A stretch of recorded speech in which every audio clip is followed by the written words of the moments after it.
ಮೈಸೂರು ನಗರದಲ್ಲಿ ನವೀನ್ ಅಧ್ಯಕ್ಷತೆಯಲ್ಲಿ ಹಾಗೂ ಶ್ರೀಮತಿ ಅನಿತಾ ಪ್ರಸಾದ್ ಮಾಲೀಕತ್ವದಲ್ಲಿ ನೂತನವಾಗಿ ಪ್ರಾರಂಭಗೊಂಡಿದೆ ಬಿಗ್ ಮನಿ ಚಿಟ್ ಫಂಡ್. ಇನ್ನು ನೂತನವಾಗಿ ಪ್ರಾರಂಭಗೊಂಡ ಬಿಗ್ ಮನಿ ಚಿಟ್ ಫಂಡ್ ಕಂಪನಿಯನ್ನ ನಾಗೇಶ್ ರವರು ಟೇಪ್ ಕಟ್ ಮಾಡುವ ಮೂಲಕ ಶುಭ ಹಾರೈಸಿದ್ದಾರೆ. ನನ್ನ ಆತ್ಮೀಯ ಸ್ನೇಹಿತರಾದ ನವೀನ್ ರವರು ಇವತ್ತು ಹೊಸ ಏನು ಫೈನಾನ್ಷಿಯಲ್ ವ್ಯವಹಾರಕ್ಕೆ ಪ್ರಾರಂಭ ಮಾಡಿದಾಗ ಅವ್ರಿಗೆ ಶುಭವಾಗಲಿ, ಎಲ್ಲ ಚೆನ್ನಾಗಾಗಲಿ, ಇನ್ನೂ ದೊಡ್ಡ ಮಟ್ಟಿಗೆ ಬೆಳೀಲಿ ಅಂತೇಳಿ ನಾನು ಹಾರೈಸ್ತೇನೆ. ನನಗೆ ಮೊದಲಿಗೆ ನಮ್ಮ ನಾಗೇಶ್ ಸರ್ APN ಪ್ರಾಪರ್ಟೀಸ್ ನಾ ಕರೆದ ತಕ್ಷಣ ಬಂದು ಉದ್ಘಾಟನೆ ಮಾಡಿಕೊಟ್ಟಿದ್ದಕ್ಕೆ ತಮಗೆ ಧನ್ಯವಾದಗಳು ಸರ್. ಒಂದು ನಮ್ಮ ಮೇಲೆ ಅಷ್ಟೇ ಪ್ರೀತಿ ಇಟ್ಟಿದ್ದಾರೆ ಅವರು. ಇದೇ ಪ್ರೀತಿ ಸಹಕಾರ ನಮ್ಮ ಮೇಲೆ ಸದಾ ಇರಲಿ ಅಂತ ಕೇಳ್ಕೊಳ್ತೀನಿ. ಮತ್ತು ಇವತ್ತು ನಾವು ಮಾಡ್ತಿರೋ ಕಂಪ್ನಿ ಏನು ಅಂತ ಹೇಳಿದ್ರೆ chit fund company. Chit fund ಅಂತ ಹೇಳಿದ್ರೆ ಈಗ ಡಿವಿಡೆಂಡ್ ಥರ ಯಾವುದೇ ರೀತಿ ಬಿಡ್ ಅನ್ನೋದಾಗಲಿ ಇನ್ನೊಂದಾಗಲಿ ಇರೋದಿಲ್ಲ.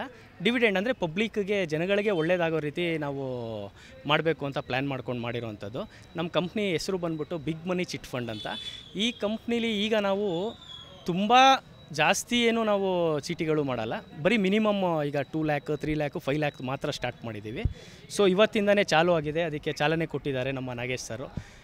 ಸೊ ಇದು ಇನ್ನೂ ದೊಡ್ಡ ಮಟ್ಟದಲ್ಲಿ ಬೆಳೀಲಿ ಅಂತ ತಮ್ಮೆಲ್ಲರ ಒಂದು ಆಶೀರ್ವಾದ, ಹಾರೈಕೆ ಸದಾ ಇರಬೇಕು. ನಮಸ್ತೆ.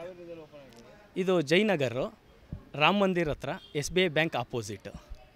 2 ಲಕ್ಷ 3 ಲಕ್ಷ 5 ಲಕ್ಷ ನಾರ್ಮ್ಸ್ ಏನು ಇದೆ, ಲೈಸೆನ್ಸ್ ತೊಗೊಂಡು ಅದ್ರ ಪ್ರಕಾರನೇ ಮಾಡ್ತೇವೆ. ಲೈಸೆನ್ಸ್ ಎಲ್ಲ ಪ್ರೊಸೆಸಿಂಗಲ್ಲಿದೆ, ಬರ್ತಿದ್ದಂಗೆ ಚೀಟಿನೂ ಸ್ಟಾರ್ಟ್ ಆಗುತ್ತೆ.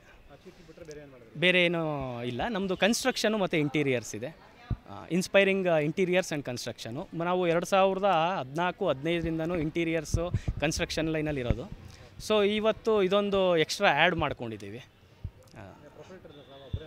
ಇಲ್ಲ, ಇದು ಚಿಟ್ ಫಂಡ್ಗೆ ಪಾರ್ಟ್ನರ್ಶಿಪ್ ಬರುತ್ತೆ. ಏನಕ್ಕೆ ಅಂತ ಹೇಳಿದ್ರೆ ಏನಾಗುತ್ತೆ, ಚಿಟ್ ಫಂಡಲ್ಲಿ ಈಗ ಪ್ರೊಪ್ರೈಟರ್ಶಿಪ್ಪು ನಾವು ಮಾಡ್ತೀವಿ ಅಂತ ಅಂದ್ಕೊಳ್ಳಿ, ನಾಳೆ ದಿನ ನನಗೇನೋ ಆಯಿತು, ಕಂಪ್ನಿ ಅಲ್ಲಿಗೆ ಸ್ಟಾಪ್ ಆಗಬಾರ್ದು. ಸೊ ಪಾರ್ಟ್ನರ್ಶಿಪ್ ಇದ್ದಾಗ ಏನಾಗುತ್ತೆ, ನಾವು ಇಲ್ಲದೇ ಇರಲಿ, ಕಂಪ್ನಿ ಲಾಂಗ್ ಟರ್ಮ್ ರನ್ ಆಗಬೇಕು. ನನಗೆ ಆ ಒಂದು ಉದ್ದೇಶದಿಂದ, ಜನಗಳಿಗೆ ಒಳ್ಳೆಯದಾಗಲಿ ಅನ್ನೋ ಉದ್ದೇಶದಿಂದ ಈ ಒಂದು ಇದನ್ನು ಕಂಪ್ನಿನ ಸ್ಟಾರ್ಟ್ ಮಾಡಿದ್ದೀನಿ.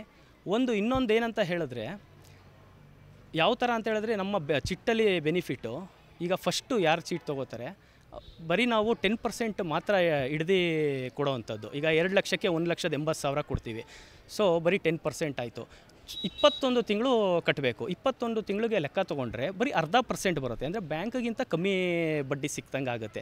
ಸೊ ಯಾರೋ ತುಂಬ ಕಷ್ಟದಲ್ಲಿರ್ತಾರೆ, ಬೀದಿ ವ್ಯಾಪಾರಿಗಳು, ಇವರೆಲ್ಲ ಏನಂತ ಹೇಳಿದ್ರೆ ಇವ್ರಿಗೆ ಅನುಕೂಲ ಆಗಲಿ ಅನ್ನೋದಕ್ಕೋಸ್ಕರ ಈ ಥರ ಮಾಡಿದ್ದೀವಿ. ಎಲ್ಲೋ 3% 2% ಬಡ್ಡಿ ತೊಗೊಂಡು ಬಂದಿರ್ತಾರೆ, ಅದನ್ನು ತೀರಿಸ್ಕೊಂಡಿದ್ದು ತಿಂಗಳು EMI ಥರನೂ ಅವರು ಕಟ್ಕೊಂಡು ಕ್ಲಿಯರ್ ಮಾಡ್ಕೋಬೋದು.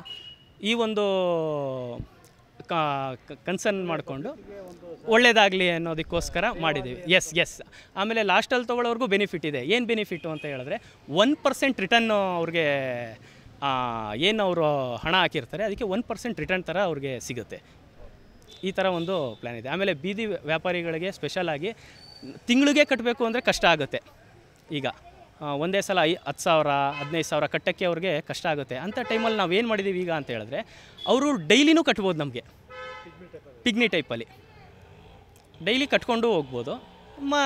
ತಿಂಗಳು ಒಟ್ಟಿನಲ್ಲಿ ಆ ಚೀಟಿ ಡೇಟ್ ಏನಿರುತ್ತೆ ಆ ಡೇಟಲ್ಲಿ ಅವ್ರು ಕ್ಲಿಯರ್ ಮಾಡ್ಕೊಂಡಿದ್ರೆ ಆಯಿತು. 500 1000 2,000 3,000 ಅವ್ರಿಗೆ ಎಷ್ಟು ಶಕ್ತಿ ಇದೆ ಅಷ್ಟು ಕಟ್ಕೊಂಡು ಹೋಗ್ಬೋದು. ಅದು ಬಂದು ಆಫೀಸ್ನಲ್ಲಿ ಅವರು ಕಟ್ಬಿಟ್ಟು ಅದಕ್ಕೆ ರೆಸಿಪ್ಟ್ ತೊಗೊಂಡೋದ್ರೆ ಆಯಿತು.